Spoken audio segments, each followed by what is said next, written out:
Ça y est les amis, le président français Emmanuel Macron a enfin rencontré son homologue Diomaye Faye du Sénégal à Paris. Et le moins que l'on puisse dire, c'est qu'au terme de leur rencontre, ils ont sorti un communiqué assez surprenant que je vais vous lire dans quelques instants. Mais avant cela, je souhaite que vous puissiez regarder avec moi la vidéo qui récapitule leur rencontre. Et j'avoue que j'ai été très surpris de voir le nombre de ministres que Diomaye Faye avait emmenés avec lui à Paris pour rencontrer le président français. Regardez vous-même et dites-moi ce que vous en pensez.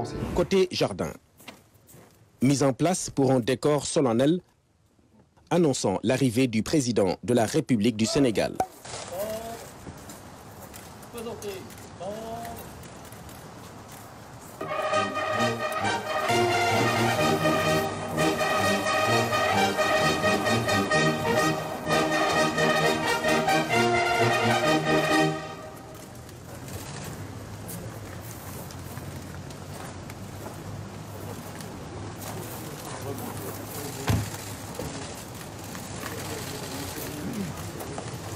Pour un premier contact, l'atmosphère est plutôt chaleureuse. La poignée de main immortalisée est accompagnée de mots de bienvenue du président Emmanuel Macron, visiblement heureux de recevoir la visite du président Bassirou Diomaye Faye.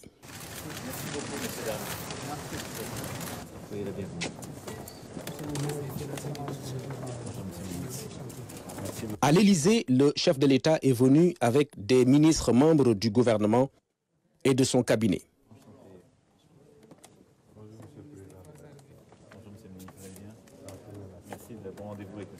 Après la présentation de cette délégation, les deux chefs d'État se sont retirés pour déjeuner ensemble. Un moment convivial qui leur permet d'échanger sur la coopération entre le Sénégal et la France. La volonté des deux chefs d'État est de renforcer les relations multiformes et anciennes avec une démarche rénovée tenant compte des mutations actuelles et des priorités respectives. Un long entretien à l'issue duquel le président Emmanuel Macron a raccompagné son hôte dans une ambiance empreinte de grande cordialité.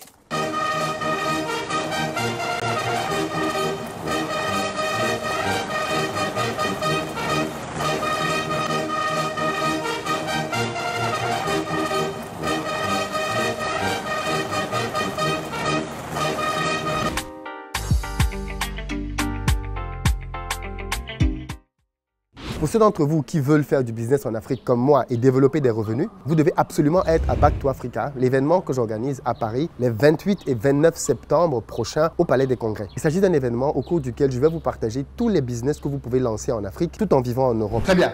Là, on vient de voir un petit résumé de la rencontre entre les deux hommes. Et parmi les éléments qui me surprennent, déjà des éléments de forme. Je ne sais pas si vous avez remarqué, mais pourquoi une aussi longue délégation? On a dit que ce n'était pas une visite officielle, que le président sénégalais est venu en France pour participer au sommet sur le vaccin. Déjà, pourquoi les présidents africains viennent participer au sommet sur les vaccins? Pourquoi ils n'envoient pas leur ministre? Est-ce que c'est nécessaire que ce soit des présidents qui assistent à ça? Ou alors ils veulent faire d'une pierre deux coups pour pouvoir se rencontrer? Parce que finalement, Paris devient le lieu de la rencontre de beaucoup de présidents. Kagame était là, Nana Akufo-Addo était là, enfin plusieurs présidents importants en Afrique étaient quand même là pour ce sommet sur le vaccin, pour entendre une promesse d'1 milliard de dollars. C'est-à-dire que pour le continent africain, on a promis 1 milliard de dollars. Est-ce que pour 1 milliard de dollars, on a besoin que tout ce monde-là soit mobilisé? Je pense que derrière ce sommet, en réalité, il y avait d'autres rencontres qui devaient se faire. Du coup, le président sénégalais débarque donc avec une très longue délégation et je me demande pourquoi. Parce que, bon, on l'invite à déjeuner à l'Élysée pour rencontrer le président français pour discuter, mais il vient avec tous ses ministres, enfin une grande partie. Du coup, je me demande avec qui Ousmane Sonko est resté au Sénégal parce que c'est le seul qui n'est pas venu là. Enfin, il n'est pas là. Je pense qu'il veut bien marquer le fait qu'il n'est pas président de la République, mais surtout, il ne court pas après Macron. Donc, on voit bien que beaucoup de ministres sénégalais sont là une fois de plus. À quoi ça sert? Pendant le déjeuner, c'est un tête-à-tête entre les deux hommes qui veulent se parler parce que d'habitude, quand il y a ce genre de rencontre, vous allez voir que chaque président vient avec un ministre ou un secrétaire pour pouvoir prendre des notes, ce genre de choses. Mais là, il y avait une volonté réelle pour les deux hommes de se parler en face à face. Donc, il n'y avait pas de caméra ou quoi que ce soit pour laisser fuiter ce qui se sont dit, même s'ils ont fait un communiqué après que je vais vous lire tout de suite. Ce qui me surprend donc comme autre curiosité, je disais, déjà les salutations. Vous avez remarqué que certains des ministres sénégalais arrivaient, tendaient la main au président français, lui serraient la main, et voilà. Et puis d'autres venaient et faisaient le salam alek. Vous avez remarqué, il y en a qui viennent faire le salam alek. C'est comment? Salam alaikum, est-ce que c'est nécessaire de venir de faire la courbette, de se pencher pour saluer le président français? C'est pas des choses qu'on fait en Europe, les gars. C'est vraiment pas des choses qu'on fait en France et c'est pas nécessaire. Je pense pas que... Après, c'est peut-être une déformation. Les gars sont déjà tellement habitués à se courber que quand ils voient un président, ils se courbent. Par contre, il faut pas oublier quand même, parce que je sais que beaucoup de gens commencent à être un peu durs vis-à-vis de Diomaye Faye, d'Ousmane Sonko. N'oubliez pas que ces deux-là ne dirigent pas réellement le pays. Hein. Ils n'ont pas encore l'Assemblée nationale de leur côté. Jusqu'à présent, ça reste les parlementaires de Macky Sall qui sont à l'Assemblée nationale. Ça veut dire qu'ils sont dans une position dans laquelle ils ne peuvent pas promulguer des lois. Or, on dirige un pays avec des lois. Ils ne peuvent pas faire des réformes profondes pour le moment. Donc, ils sont dans une position assez périlleuse parce que jusqu'au mois de septembre, ils ne pourront en réalité rien faire. En septembre, ils vont pouvoir dissoudre l'Assemblée, mais en dissolvant l'Assemblée, il faudrait donc que d'ici à septembre, ils aient maintenu une cote de popularité très élevée leur permettant de vraiment gagner les élections législatives. Parce que ce n'est que grâce aux élections législatives qu'ils vont pouvoir diriger le pays. C'est la situation qu'on a en France actuellement. Le président français a voulu rabattre les cartes pour retrouver une majorité lui permettant de pouvoir diriger le pays. Faute de quoi, il va se retrouver à avoir un premier ministre d'un parti d'opposition qui va lui imposer une cohabitation. Donc c'est vraiment une position très difficile que celle dans laquelle les dirigeants sénégalais se trouvent aujourd'hui. Maintenant, de quoi ils ont donc parlé? De quoi ils se sont parlé réellement? On a beaucoup supputé, on a beaucoup imaginé des choses et ils ont fait un communiqué. Alors le communiqué, il est sur le site de l'Élysée, élysée.fr. Je vais vous le lire. Président de la République du Sénégal, Bassirou Diomaye Diakhar Faye, publié le 20 juin 2024. Le président de la République s'est entretenu avec son Excellence Bassirou Diomaye Diakhar Faye, président de la République du Sénégal, en marge du Forum mondial pour l'innovation et la souveraineté vaccinale ce jeudi 20 juin 2024 à Paris. À l'occasion de ce premier échange, les deux chefs d'État ont exprimé leur volonté commune de donner une nouvelle impulsion au partenariat entre le Sénégal et la France, fondé sur un respect mutuel. Un partenariat équilibré au service des intérêts réciproques des deux peuples, unis par des valeurs démocratiques partagées, par un lien humain et une relation d'amitié. Les deux présidents ont échangé sur les défis communs à relever pour poursuivre et renforcer la coopération dans les secteurs qui contribuent à une plus grande souveraineté du Sénégal. Les deux chefs d'État sont convenus de renforcer les projets structurants dans divers secteurs, dont la transition énergétique, la santé, la formation professionnelle, la production locale de vaccins et l'agriculture. Les deux présidents se sont félicités de leur volonté conjointe de renforcer la qualité du partenariat entre la France et le Sénégal. C'est bon, c'est la paix. Il n'y a pas de problème, les amis. La rupture, elle est où? Où est la rupture? Eh bien, si vous lisez bien entre les lignes, vous allez voir la rupture. Parce que si vous voyez bien dans le communiqué, le jargon utilisé par les autorités sénégalaises est très présent dans les mots qui sortent de ce communiqué. On parle ici de donner une nouvelle impulsion au partenariat entre la France et le Sénégal. Qui dit nouvelle impulsion reconnaît que l'ancienne va être remise en question et les deux parties sont d'accord pour le dire. Entre la France et le Sénégal, fondé sur un respect mutuel, un partenariat équilibré au service des intérêts réciproque des deux peuples, unis par des valeurs démocratiques partagées, par un lien humain et une relation d'amitié. Bon, mais voilà.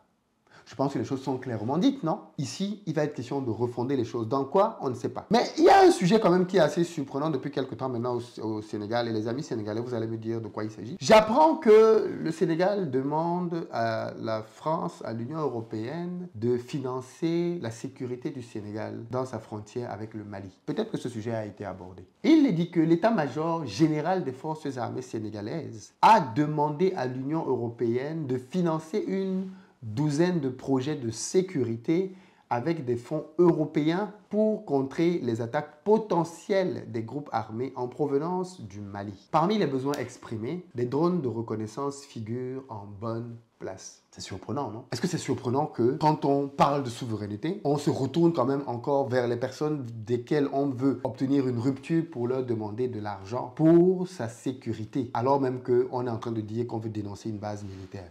Est-ce que c'est cohérent? Comment vous analysez ça? Bon, moi je me dis que s'ils font cette demande, c'est aussi parce qu'ils veulent démontrer qu'ils ne sont pas particulièrement pro-russes, parce que vous savez bien qu'on les regarde de près pour voir s'ils vont se tourner vers la Russie pour X, Y, Z. Et donc je pense que c'est peut-être un moyen pour eux de dire, voilà, nous avons un besoin, on se tourne vers le partenaire historique qu'est l'Union européenne pour le soumettre. 10 millions d'euros, c'est pas grand-chose, pour un État bien sûr. Mais si vous ne nous donnez pas les 10 millions d'euros, eh bien là, on peut aller vers un autre partenaire, on peut aller vers la Chine, on peut aller vers la Russie pour obtenir l'argent pour sécuriser notre frontière avec le Mali. Moi, je me dis que c'est peut-être une stratégie comme ça. C'est-à-dire qu'on vous demande, on fait savoir qu'on vous a demandé de l'argent. Si vous ne répondez pas favorablement, et bien à ce moment-là, on se tourne vers quelqu'un d'autre pour pouvoir nous aider à assurer notre sécurité. En soi, ça me semble être une démarche qui peut se comprendre. Parce que je sais que les gens ont commencé à dire oui, mais on a parlé de rupture, on nous a promis la rupture et comment on se retrouve donc à aller demander de l'argent à l'Union européenne alors même qu'on est en train de dire qu'on ne veut plus de bases militaires françaises au Sénégal. Eh bien, pour moi, ça peut être une stratégie, simplement. Une stratégie. Mais vous savez, les amis, il est plus qu'important que l'on prenne en charge nos pays, que l'on prenne en charge le financement de ce genre d'opération. Quand je vois que pour 10 millions d'euros, on a besoin d'aller tendre la main à l'étranger pour pouvoir obtenir de l'argent, c'est un peu dommage. Parce qu'en plus, quand on va te prêter ces 10 millions d'euros, on va les conditionner au fait que tu achètes tes drones chez un fournisseur européen. C'est-à-dire que si un fournisseur chinois ou je ne sais pas trop moi, nord-coréen ou turc ou iranien te propose des drones beaucoup moins chers, tu ne pourras pas aller acheter tes drones chez les Iraniens alors que ce sont les Européens qui t'ont donné leur argent. Celui qui te donne l'argent te conditionne sur chez qui tu dois acheter ton équipement. Et ça, bien évidemment, c'est déjà quelque part une perte de liberté de devoir se retrouver à être contraint de choisir un prestataire en fonction de qui t'a prêté de l'argent. Mais c'est la loi du monde, c'est comme ça que ça fonctionne de nos jours. Voilà pourquoi il est important que nos pays soient autonomes sur le plan économique. Voilà pourquoi il est important que nous puissions lancer des projets et des business dans nos pays pour que nos pays deviennent indépendants ou du moins qu'ils ne dépendent plus du bon vouloir des leaders occidentaux et même d'ailleurs asiatiques aussi, parce qu'à la fin de la journée, chacun cherche ses intérêts dans ce monde. Pour moi, il est plus qu'urgent que la diaspora puisse lancer des projets en Afrique, des projets business concrets qui vont permettre que nos pays génèrent davantage de richesses. Que quand on a un problème de 10 millions d'euros, on n'a pas besoin d'aller vers un État pour aller chercher cela, mais qu'il y ait des compagnies qui travaillent en Afrique dans le domaine de la sécurité, dans le domaine du militaire et qui peuvent mobiliser les moyens pour pouvoir mettre à disposition des États ce type de drones. Par exemple, il faut que nos États aient en leur sein des opérateurs économiques puissants, forts, qui peuvent prendre en charge un certain nombre de problématiques. Voilà pourquoi des événements comme Back to Africa que j'organise sont très importants. J'espère que vous avez déjà pris vos places. C'est les 28 et 29 septembre au Palais des Congrès. Vous avez encore la possibilité de prendre vos places à tarif promotionnel pour participer à cet événement unique en son genre, au cours duquel nous voyons comment faire pour pouvoir lancer les business concrets, les business rentables sur le continent africain. Prenez vos places, les amis. Le lien est disponible dans la barre de description. Mais on ne peut pas continuer de se plaindre simplement et ne pas prendre des opportunités de, dans l'action, démontrer qu'on veut réellement devenir autonome et souverain chez nous. Ce n'est pas que de la bouche, hein. Ça passe par des actes concrets. Dites-moi dans les commentaires ce que vous en pensez. Prenez vos places pour Back to Africa. À très bientôt.